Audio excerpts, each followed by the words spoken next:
വളരെ എളുപ്പത്തിലും രുചിയിലും ഇന്ന് നമുക്ക് ചിക്കൻ കറി ഇങ്ങനെ തയ്യാറാക്കാം.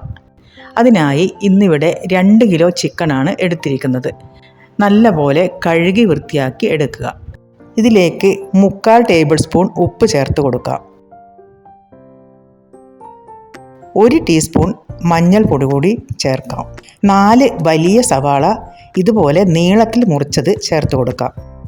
2 തണ്ട് കരിവേപ്പില എന്നിവ കൂടി ചേർത്ത് കൈകൊണ്ട് നല്ലതുപോലെ കുഴച്ച് റെഡിയാക്കി വെക്കാം. ഇതുപോലെ കൈകൊണ്ട് കുഴച്ച് വയ്ക്കുമ്പോൾ സവാളയിൽ നിന്നുള്ള വെള്ളം ഇതിലേക്ക് നന്നായി പിടിക്കുന്നതായിരിക്കും.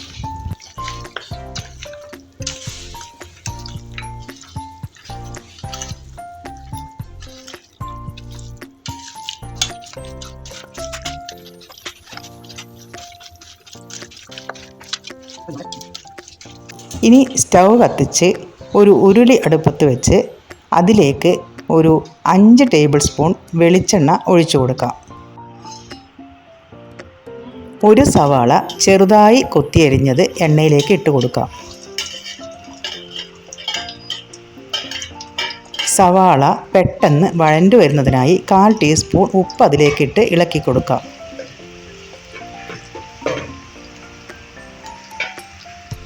ഒരു ടീസ്പൂൺ ഇഞ്ചി ചെറുതായി മുറിച്ചത് ചേർത്ത് ഇളക്കി കൊടുക്കാം.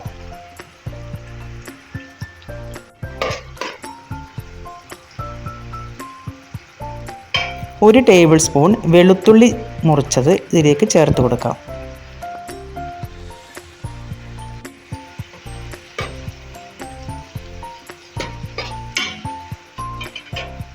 ഈ സമയം 2 തണ്ട് കറിവേപ്പില ഇട്ട് ഇളക്കി കൊടുക്കാം.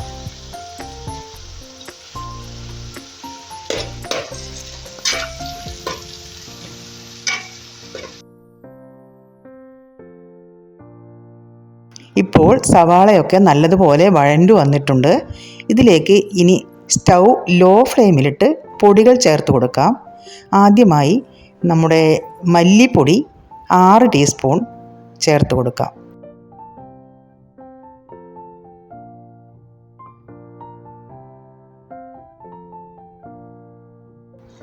മുളക് പൊടി 3 ടീസ്പൂൺ ചേർക്കാം.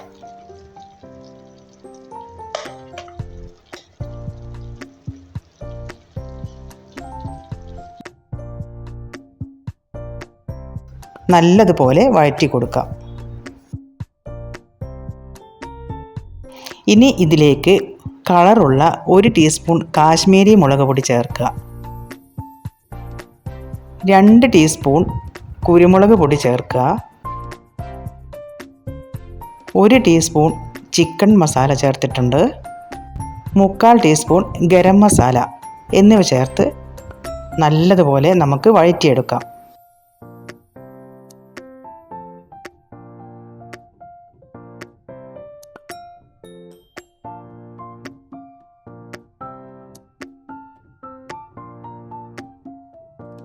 പൊടികളുടെയൊക്കെ പച്ചമണം മാറി വറവായിട്ടുണ്ട്. ഇതിലേക്ക് ഒരു കഷ്ണം തക്കാളി ചെറുതായി മുറിച്ച് ചേർത്ത് ഇളക്കി കൊടുക്കാം.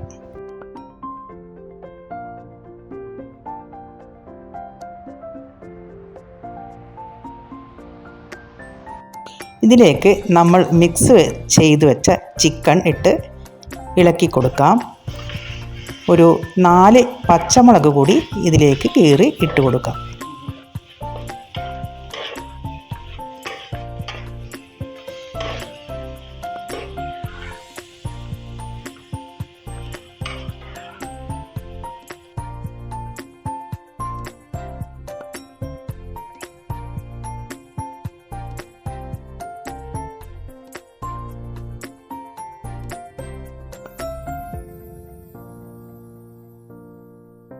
മസാലയിൽ ചിക്കൻ കഷ്ണങ്ങൾ നല്ലതുപോലെ മിക്സ് ചെയ്യുന്നതിനായി ഒരു 4 മിനിറ്റെങ്കിലും ഇതുപോലെ ഇളക്കിക്കൊണ്ടിരിക്കാം.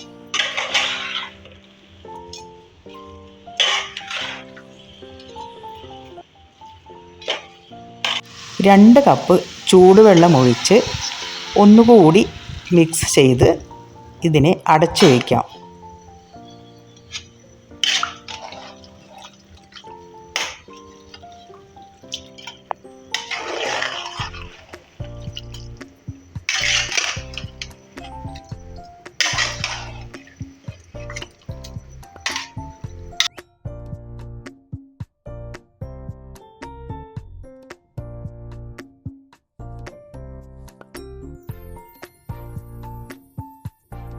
തിളച്ചു വന്നതിന് ശേഷം സ്റ്റൗ മീഡിയം ഫ്ലെയിമിലിട്ട് അടച്ചു വെച്ച് ഇതിനെ നമുക്ക് 45 മിനിറ്റ് വേവിച്ചെടുക്കാം.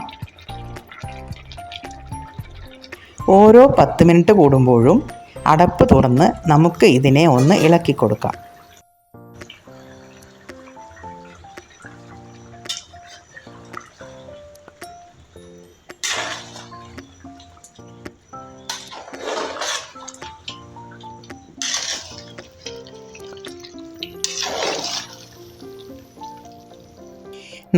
മിനിറ്റ് ആയപ്പോഴേക്കും നമ്മുടെ നല്ല രുചിയുള്ള ചിക്കൻ കറി റെഡി ആയിട്ടുണ്ട്.